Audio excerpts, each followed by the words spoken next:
we tend to want to teach them how to do it the right way quicker because we don't have the luxury of waiting for them to get it on their own. And I think, to Wally, your point, an experienced coach, somebody that knows the gray area of that, like when to stop and fix and when to let them find it, is there are very few people like that, unfortunately. And I think in the world we're living in right now in sport, we don't have the time. Like I run a lacrosse program here in town, and nobody is talking about free play development and time for touching and throwing and catching the ball. They're all worrying about when the schedule's coming out. Like when's the game schedule coming out? I go, they can't catch a ball. Like I haven't seen a team of 8-year-olds catch the ball yet.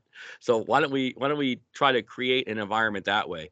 But again, I'm really looking forward to hearing Richard's side of this and the conversation earlier. But I would imagine, just based off of the little I've just heard, a lot of it falls back to just not having the time and the ability for these kids to find the skill that they're looking for without us intervening quickly.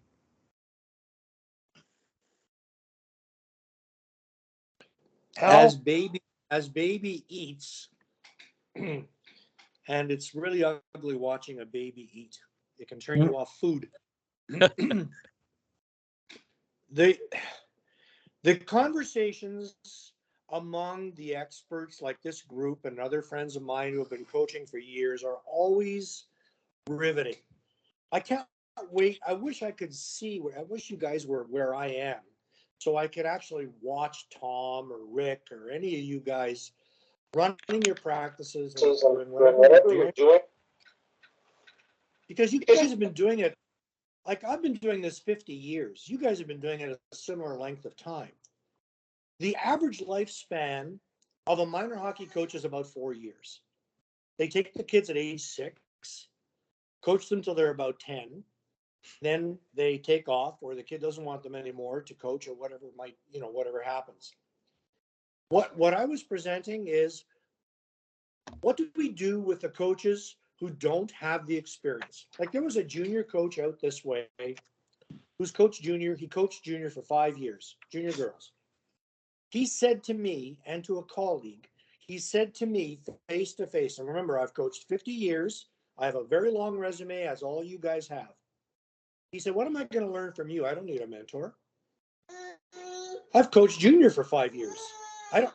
Jazzy, I'll be with you in a second. You have nothing to learn. I have nothing to learn from you. What can you provide me? So I said, okay, conversation's over. Wrong audience. There's no point spending any time with that guy. I do want to spend time with the 90% of the coaches who haven't a clue how to embed individual instruction in a game or a drill, whatever you want to call it. Should we not have drills? Well, let's call it. Yes, Jazzy, I'm coming. What do we want to call it? I don't care what you call it. My friend Rick calls it a learning opportunity. I don't know if any of you guys know Rick Ladouceur. He's in Lethbridge, but he calls it a learning opportunity. I don't care what you call it. But why are we trying flow drills with 10-year-olds? Full rink. Like, they don't know what they don't know. It's up to us to provide that instruction. That's why at the ripe old age that I am right now of 94 and still going at it, I feel it's my role now to provide coaches information and go, fellas, women, let's look at what we're doing and how we're doing it. Because there are other ways to do it, and we should be paying attention to those things. I got to get back to her dessert. I'm staying online, but I'm just off my mic here. Change those diapers. You'll know when my nose starts twitching. You'll know, or I'll know when it's time. Mike, you gotta. I don't miss those days. I guess I'll hopefully I'll get them again later down the line. So I think to Richard's point, I mean, that's where I've kind of found my niche, right? Is finding coaches that want to learn and then doing everything I can to help them learn. Like, and giving him, giving him the 25 years, 30 years of experience in a weekend. You can do that. You can give them and say, hey, I'm going to give you the cheat code. I'm going to show you if you can do this with your kids, then you can concentrate on these other things. Like, let's get away from the stuff that maybe looks like hockey. And you guys have had Daryl on the call so many times that he'll talk about that a lot, right? It looks like hockey and it looks like it's the right thing to teach. And the parents see that there's a lot of flow and action and going up the ice. I'll give an example the other day. I'm watching one of the high school practices. I won't say who. And all they do is work on regroup drills. All they do is work on regroup drills. Guy comes up the boards. They stop. They go back to the D to D, back to the D, up the boards, and up the right winger. And I've never, ever seen that in 2 years of watching them play. I've never seen them take the puck from the blue line and go back to the D, ever. It's always chip it in and get rid of it, or try to beat a guy. So when I see that happen with a group of 8-year-olds, that they're not, they don't know why they're doing it. Like, they don't even realize how the context of that looks like in a game.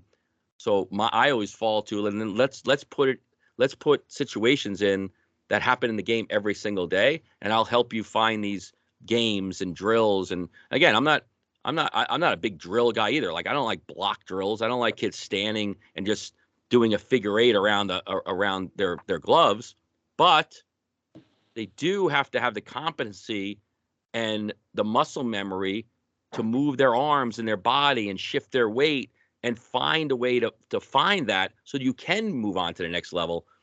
Like I said, it comes back to, if you're like, I went to a nice program with Mariano Rivera, and he was talking about his life and how, he showed us how he built his first baseball mitt out of a shopping bag, and cut it up and folded it up, and all of a sudden he's got a glove. And you look and say he found how to do the things he did by doing them because he had all day to do it. And we've extracted that from our kids. We've taken that opportunity away, that if you're not, like, free play is not even, they're not even allotted the time for the free play, because unless you're on the ice, unless you're with an instructor, and unless you're with a coach, I think a lot of our parents don't think they're learning anything. But again, I think it's a lot of, like, letting them make mistakes. I use the analogy as often as I can in coaching clinics that, we've never seen a kid get coached in the playground, right? We've never seen a kid get coached on the monkey bars and on the slide. They just watch and they go, oh, I like what that kid's doing, or, oh, that kid is swinging from there to there to there to there, and I tried to do it and I fell, but I'm going to watch the older kids and I'm going to learn. Like, you never see, a parent. There's no private instructors for the playground, and that's how kids learn. And I think we've lost a lot of it. I know in my world and in the hockey world I'm in, I've seen that more and more and more. I've seen a lot of kids that can have a lot of skill that don't understand how to translate that skill anywhere. Well, to some extent, Mike, isn't that what kind of skill development drills are? You set up, and that's where, again, I think it's a blend of all these things. You got to have fun. You got to play games. You got to slow it down and do some actual skill instruction and development. But that's what that is. It's like playground. It's like you can see the people in front of you going. And it's like, oh, that's how I learned a lot. I remember, just some people are visual learners. I was one, and learning how to play tennis. I learned a ton just from watching people play on TV, and like, how do you hit a backhand? And what does your body look like? And what's the follow through look like? And what's the setup look like? I think it's unquestionable that if you want to get to a high level of competency, you have to have some specific skill instruction. Now, the trick comes in, as we all know, the trick is in the balance, and Sam Holmes here with Girls Hockey Calgary, she learned pretty early with the little young girls, 6, 7, 8 years old. She would do 5 minutes, literally 5 minutes of some kind of a skating skill, and then they play a game for 10 minutes.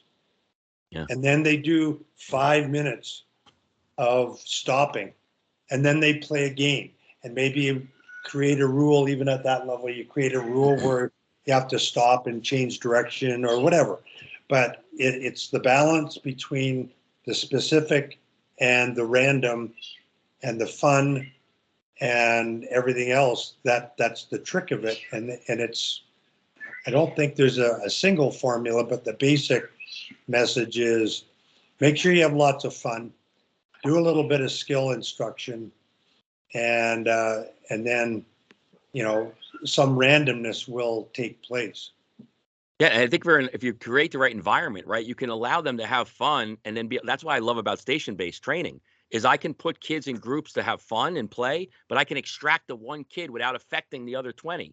Like I can say, hey, listen, you know, I can't tell you how many clinics I've been to. I do a lot of NHL learn to play clinics, so I go around to different rinks and different places and try to help them, and just to help them format how they look on the ice. And I can't tell you how many times I've been on the ice in like week 4 or 5 or 6 where I see a kid has the wrong stick, like he's just holding the stick in the wrong hand, completely in the wrong hand. I'm like, it's 6 weeks in. We haven't seen that. Like we haven't been able to fix that. And some of you might say, oh, well, he's got to learn on his own. He'll eventually get it. Well, maybe he won't. And he'll never learn how to hold the stick. So, or when he does, he's wasted all of that valuable time of, of skill development. But I agree. It's never, and that's, I think my argument with this guy was there's no absolutes. There's no like, if you do block training drills in the corner, yes, you're going to get really good at making a first stick handling move and maybe burst out of the zone. But then what? Okay, so now you have to have, there needs to be layers of how we teach. And more importantly, they have to be fun layers at every level. You guys know you've coached at the highest levels of the game. You can't have a miserable 45-minute practice. You have to create fun. And to Rick's point, like I can't tell you how many times I've run an 18U practice with the exact same lesson plan as I do with my Learn to Play kids. Literally the exact same lesson plan. It just looks a lot different because of the speed and the competency and the compete level and all. But the laughing's there, the fun's there, the ribbing's there. The hey, I just beat you and you beat me. Like I do that all the time. We in our power skating station in our 8 and under group is border tag. 3 borders and they play tag. And then to your point, Tim, we add, okay, here's the constraint. You can only use your inside edges when you go around, now they're doing mohawks and now they're doing pivoting. And now, you can only, you have to try to you can't go around without being on one foot. Oh, now we're going to add, if you want to tag somebody, you could jump over the border. But if you fall down, even if you tag the person, you don't tag them. Like you have to be able to stand on your feet. So they learn how to stop. They learn how to pivot. They learn how to, and they don't even know they're doing it. They're just doing it because it's like part of the game. Like, oh my God, I'm not allowed to fall down. But I can't tell you how many coaches I've worked with, hundreds now, right, that can't even get to that point because they don't understand the process. Yeah. Michael, I want to bring this point up. Watching Wes and Tom, exactly the same point. I've been trying to get them to experiment with stuff that I think would help. And I did a 2-on-0, 2-on-1 progression that was created by Yuri Kralik at a goaltending / scoring clinic with the national women. Same drills I did with the national women. And both coaches adapted and did the drill. Tom let me run the drill. And the reason I thought the drill was important is they can't make a pass across on attack. They're U13 girls, top level girls in the city. And I'm wondering, is this too soon for them? But after doing the drill, and it was, really done to satisfy me because I badgered them so much about it. And I bought this expensive microphone, remote mic, and I ran the drill from the bench to the discomfort of both coaches. And I sensed that. But yet I saw the games, and I don't know whether I saw pass acrosses. And last night, Wes repeated the same drill in his plan, and they finally did the drill, and it looked like it was accomplishing a purpose. So for me, in the role I'm trying to play, that's sort of the influence with high level coaches. Now, Tom's a very high level coach. Wes is aspiring to be, and the art of being able to influence coaches, which Rick, you do on a full-time basis, it's a mystery. And the one guy I want to ask a question of, sitting back, leaning back in his office chair, he's been there, done that, probably more than all of us. Hal, you take off and let's hear your thoughts and whether you got anything to add on this. Okay, good morning, everybody. I was on another call and I was glad to get off it and get on this. I think it's right. We have everything I've been hearing is, to me, it makes so much sense. And, the fact that we get, we have amateur coaches coaching amateur kids, and the coaches don't stick around very long. The way I go about it is, again, as it was mentioned, like with this team I had this year, within 2 or 3 practices and watching them play a game, I go, ooh, we got problems. But our problems were fundamental skill problems, not their wanting to play hard or not. And that they just couldn't make 2 passes in a row, and they played too slow. And then and coming out of the zone, they're trying to hit the far wing all the time, and they only have to get it by 2 or 3 opponents to get there. So by just making some adjustments, our game got so much better. But I utilized the practice format of soft skills, hard skills, game skills as sort of a broad format. And the soft skills was, and I picked that up from somebody in this group. The first thing we're going to do is we're going to scrimmage, cross ice or whatever. Sometimes we only had 1 goalie, sometimes 2. Whatever we had, we just played. We played hard for 20 minutes. Now we know, and I've now done some research on this, the average kid in a youth program only skates for 11 minutes of meaningful time in a 60-minute practice. And this format that I put together gets us up to 28 to 32 minutes. And of course, you got to rest a little bit because these are bantams. And so we get them going pretty fast. And we did in the hard skills, it's power skating. And their most favorite drill was backwards chops. We call them Russian chops. And they're just skating backwards, crossing over, and trying to swing, the one leg up to their shoulder height and then bringing it across and putting it down. Now they were horrible at it the beginning of the season. They could hardly do the drill, and within a month they were all pretty much accomplished at it, except for there's always some kids that don't want to get better, so they always cheat on their skating drills, and that's life. Okay, so I don't know. It's an art, it's a science, and it's a people management job. Coaches have to manage the players, have to manage the other coaches, and you got to manage the parents. And I think it's a really hard job, but it's pretty rewarding.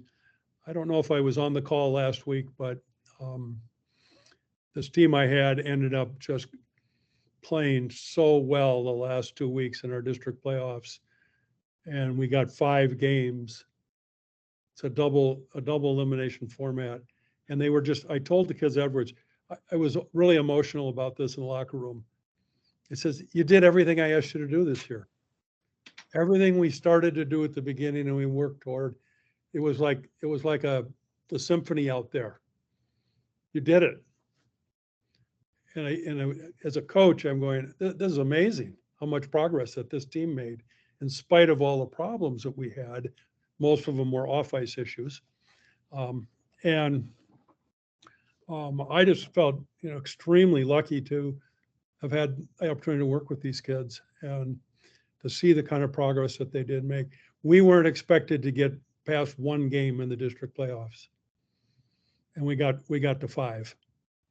So in 3 of them, we lost 2, we won 3, and all, and 4 of the 5 games were overtime games.